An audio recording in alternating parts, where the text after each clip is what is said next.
For 6 years, the industrial mill next door suffocated Cora's farm in a relentless, choking blizzard of wheat dust. It killed her crops. It coated her lungs. They thought they were burying her. They didn't realize they were delivering exactly what she needed to feed half the state. The dust tasted like stale bread and loose change. It was a metallic, flat flavor that coated the back of Cora's throat the moment she stepped off the back porch. She spat into the dry dirt, wiping her mouth with the back of a canvas glove. It was only 6 in the morning, but the steel silos of the Oakhaven Milling Company were already humming. It was a low, vibrational thrum that she felt in her teeth. Cora walked toward her tractor. It had been red once. Now it was a dull, powdery gray. Everything was gray. The farmhouse siding, the leaves of the struggling oak tree, the water in the dog's bowl. She dragged a rag across the tractor's windshield, watching the thick paste of dew and grain particulate smear across the glass. 40 acres of prime valley loam. Her grandfather had bought it.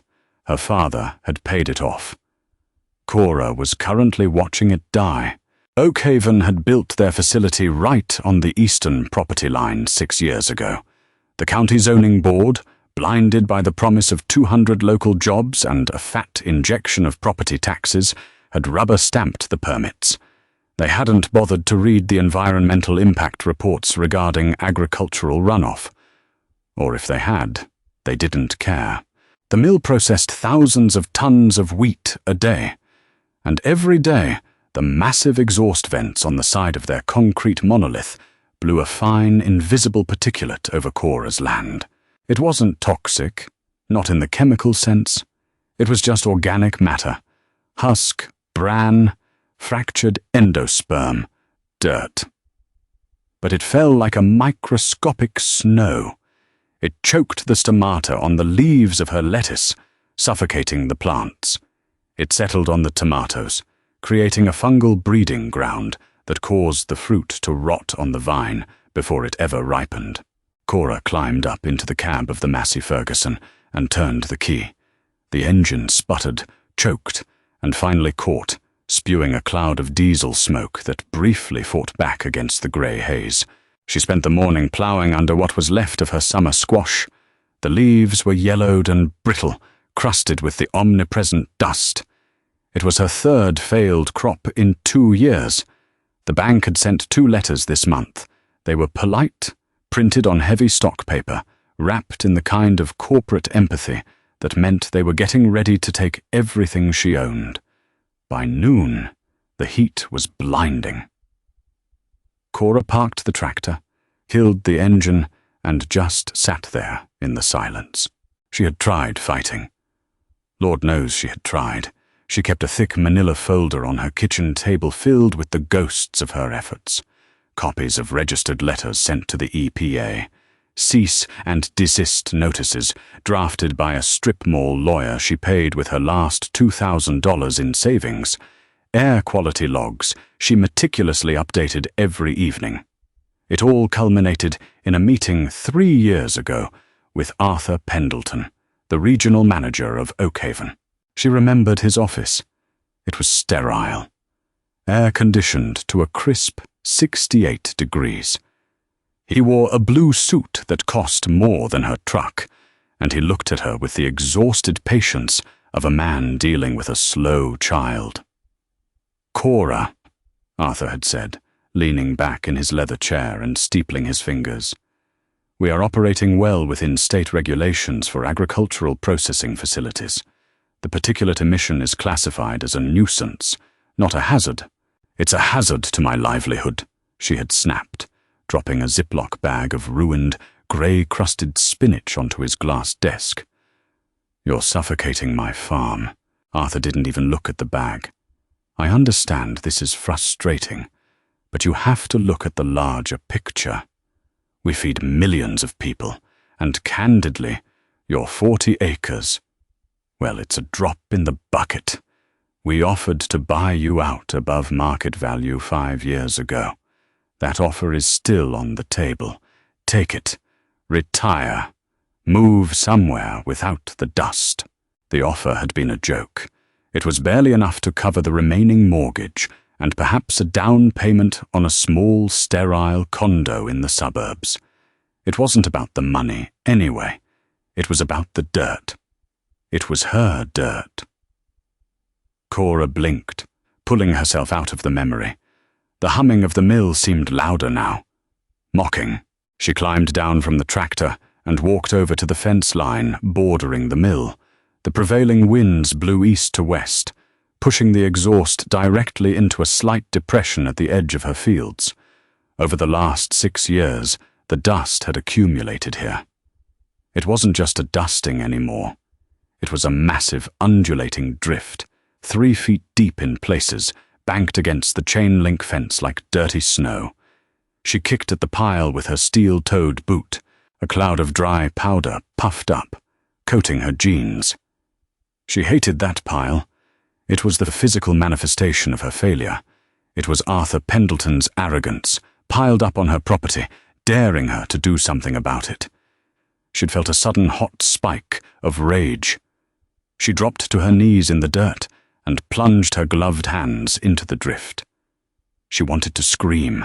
She wanted to grab a shovel and throw it all back over the fence, but as her hands dug deeper into the pile, past the dry crust baked by the sun, she stopped. She pulled a glove off with her teeth and shoved her bare hand back into the dust. It was hot. Not warm from the sun. Hot. Uncomfortably hot, like the interior of a closed car in July. Cora frowned. She dug deeper, dragging away the top layer of dry grey powder. Beneath it, the colour shifted. It wasn't grey anymore. It was a deep, rich brown. It was damp, clumped together, and smelling faintly of ammonia and damp earth. She scooped up a handful and brought it close to her face. It was swarming with life. Tiny white nematodes wriggled through the dark mass. Earthworms, thick as her pinky finger, slithered away from the sudden exposure to the light.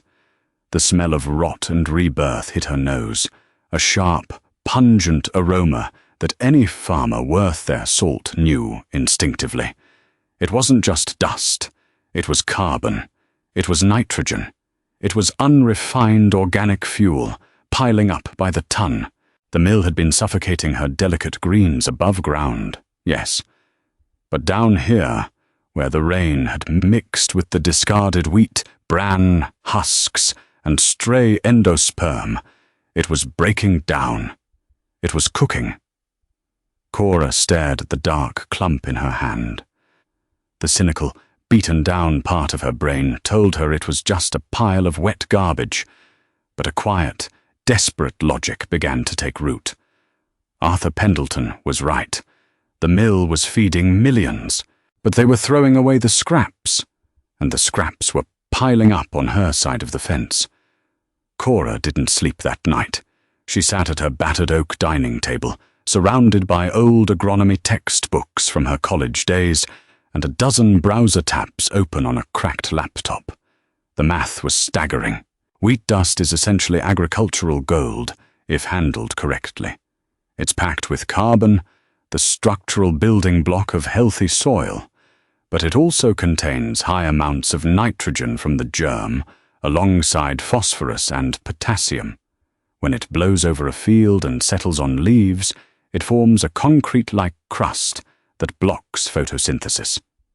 But when you gather it, when you pile it up, add water, and introduce oxygen, it becomes a thermal reactor. It composts. Cora drank her 4th cup of black coffee, staring at the screen. The dust pile by the fence was only the beginning. It was a chaotic, uncontrolled compost heap. If she actually managed it, if she balanced the carbon-nitrogen ratio, she could create a supersoil, a biological powerhouse. The problem was scale. To turn her failing farm around, she couldn't just scrape up the fence line. She needed more, and she needed a nitrogen activator to get the dust breaking down faster. The next morning, Cora didn't wipe down the tractor. She drove her rusted pickup truck 3 miles down the county road to the massive dairy operation run by the Miller brothers. The Millers had their own problems. 2,000 head of cattle produce a mountain of manure, and the EPA was breathing down their necks about nitrate runoff into the local watershed. Cora found Dan Miller in the milking barn, yelling at a broken hydraulic pump. "Dan," she said, raising her voice over the din of the machinery. He wiped grease on his overalls. "Cora, what can I do for you? Heard the mill is choking you out." "I need your shit," she said flatly. Dan blinked. "Excuse me?" "Your manure. You're drowning in it.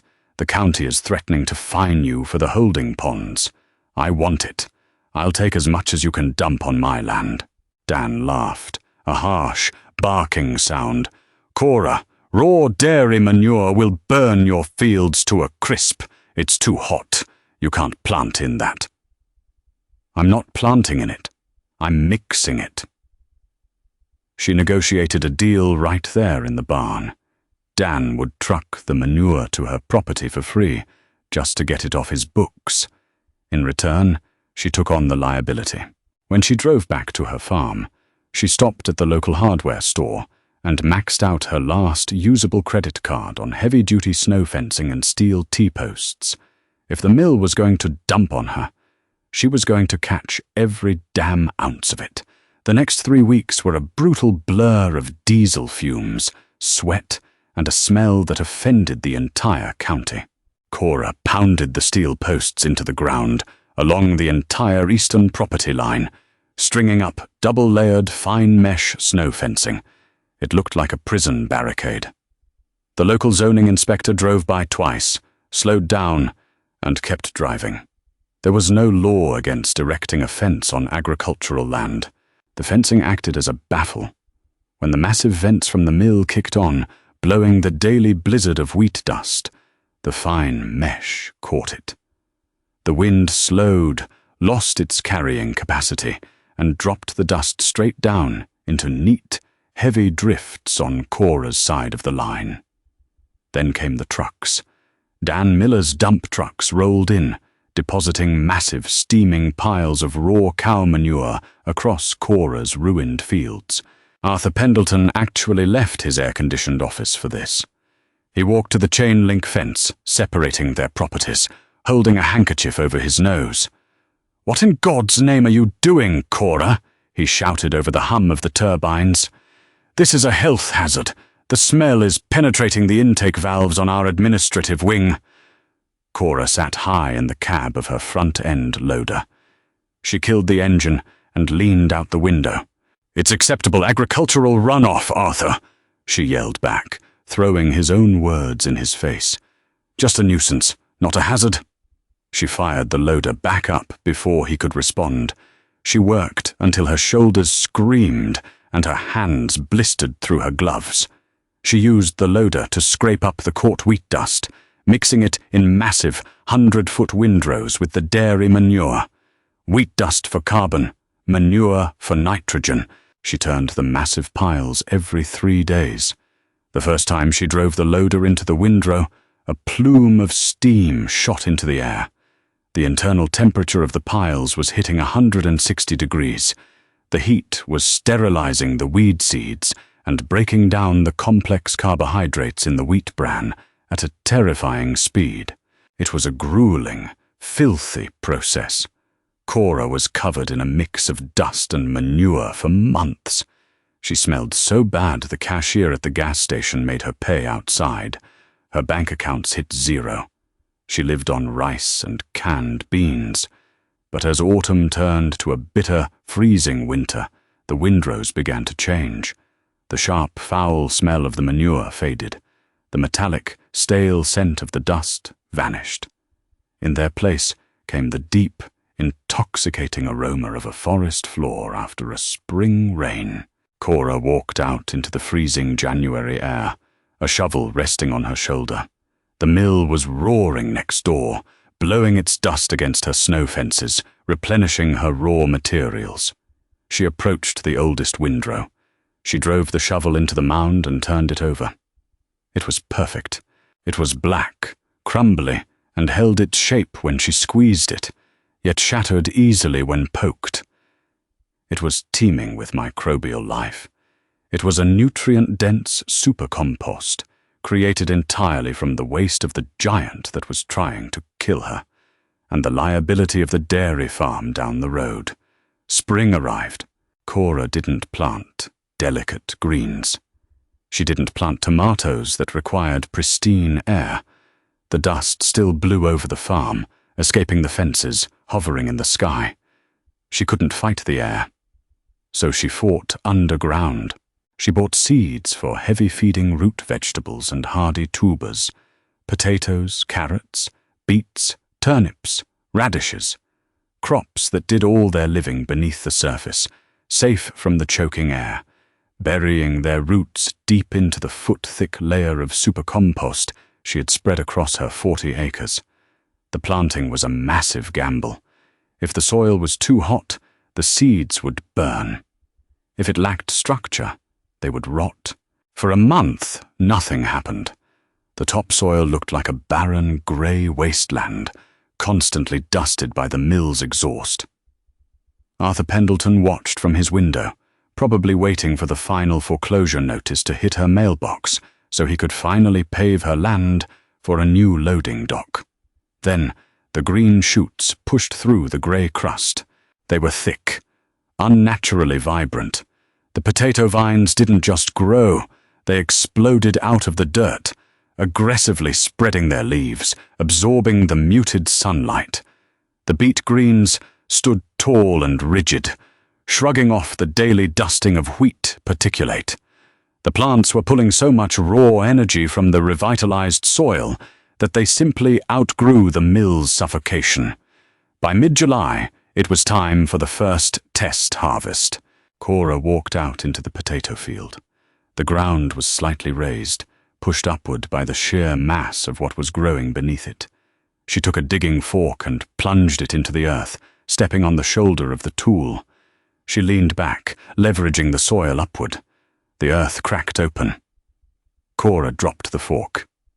She fell to her knees, not caring about the dust, and brushed the dark, rich soil away. The potatoes were massive.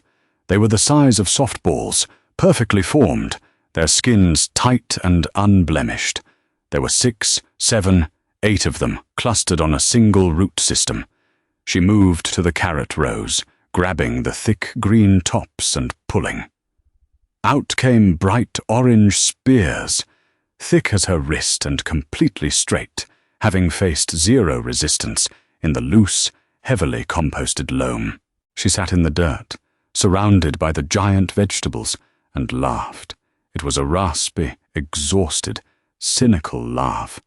The mill hadn't buried her. They had just given her the fertilizer for the greatest harvest this county had ever seen. The local farmers' market was a polite affair.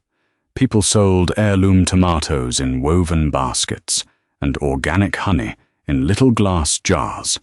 Cora arrived in a rented flatbed truck that groaned under the weight of 3 tons of tubers. She didn't bother with a tent. She dropped the tailgate. "Potatoes," she told the market manager. 50 cents a pound, $10 a sack. Sold out in 2 hours. The next week, she brought 5 tons of carrots and beets.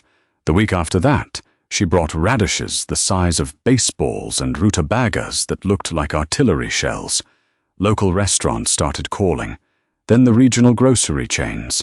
The vegetables were ugly on the outside, crusted in the dry, grey dust that still fell from the sky, but they were dense, sweet, and packed with an earthy vitality that factory-farmed produce simply couldn't touch. Cora needed more hands. She hired 3 guys from the dairy farm, paying them double what Dan could afford. They spent their days dragging the snow fences higher, catching more of the mill's exhaust, and turning the massive, steaming windrows of compost. The farm became a biological engine. The soil had fundamentally changed. It wasn't just dirt anymore. It was a living, breathing sponge. When the heavy autumn rains came, neighboring farms watched their topsoil wash into the drainage ditches in thick, muddy torrents. Cora's land simply drank it in. The massive network of fungal mycelium, feeding off the wheat bran and dairy manure, held the earth together like microscopic rebar. The moisture retention was so absolute that she completely shut off her irrigation pumps. She was saving money on water, saving money on fertilizer, and dominating the local produce market. Her root vegetables were legendary. Buyers from organic supermarkets drove out just to walk the fields, kicking the rich black soil and marveling at the towering green stalks of the sugar beets. Cora leased an adjacent 80 acres of dead, depleted soybean land from a neighbor who was ready to quit. She blanketed the acreage in her supercompost, working the dark, rich matter deep into the tired clay. The mill kept grinding. The vents kept blowing. Cora kept catching it. She was essentially mining Oakhaven Milling Company for free carbon. By her third harvest, she wasn't just selling to local markets.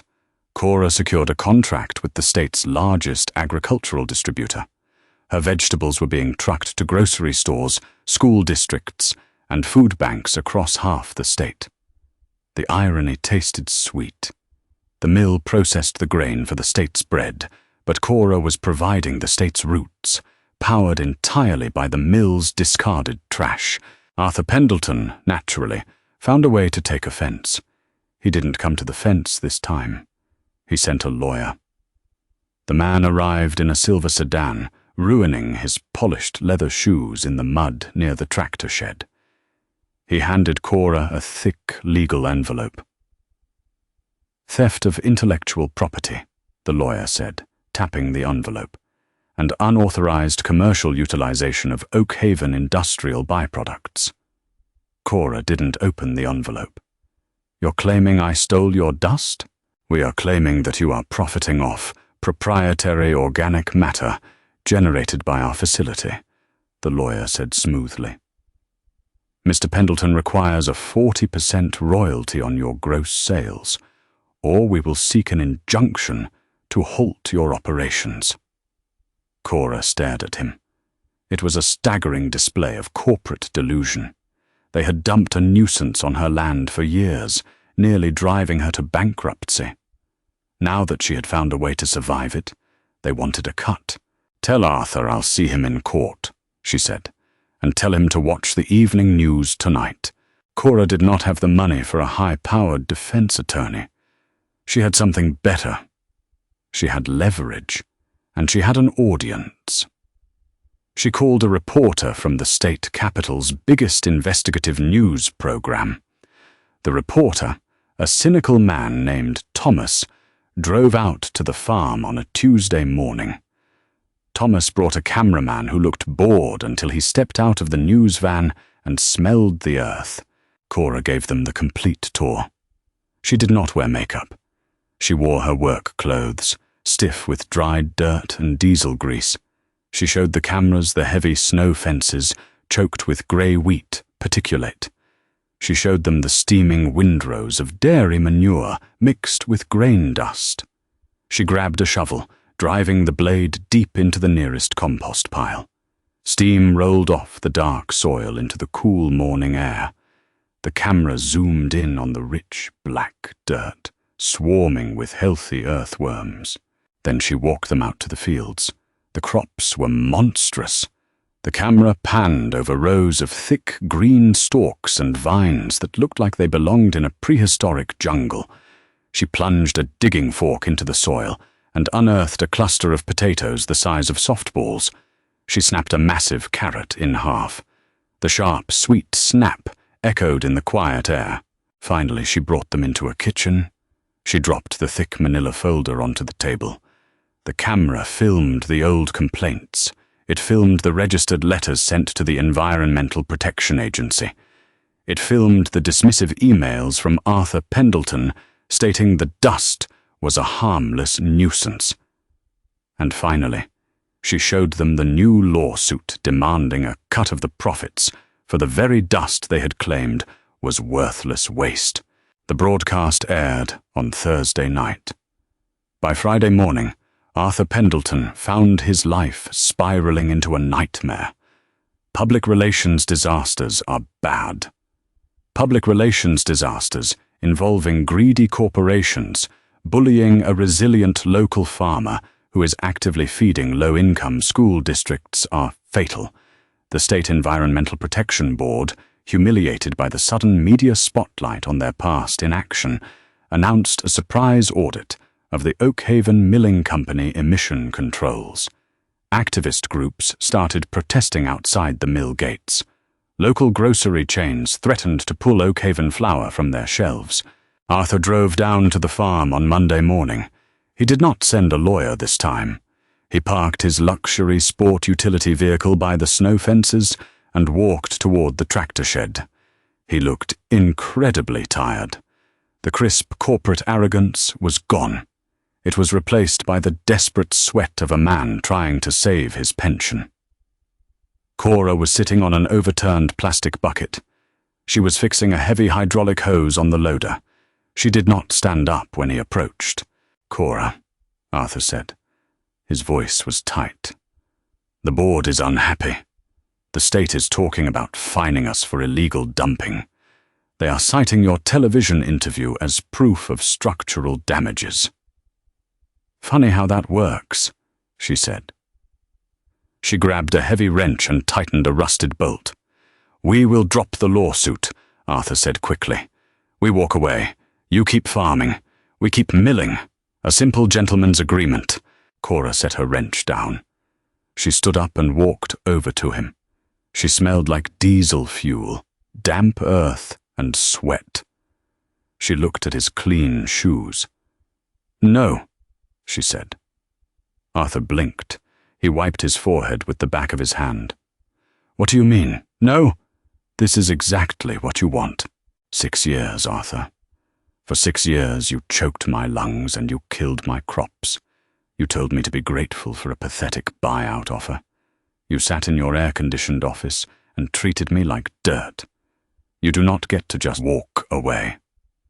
She reached into her back pocket.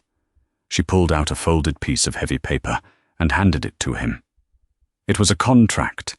It was simple and legally binding. Her lawyer had drawn it up the day before.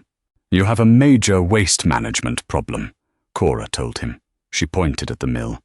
"The state is about to mandate that you install particulate scrubbers on your exhaust vents. That will cost your company at least $4 million. Or you can sign that paper." Arthur read the contract. His jaw tightened. He looked up at her. "You want us to pay you?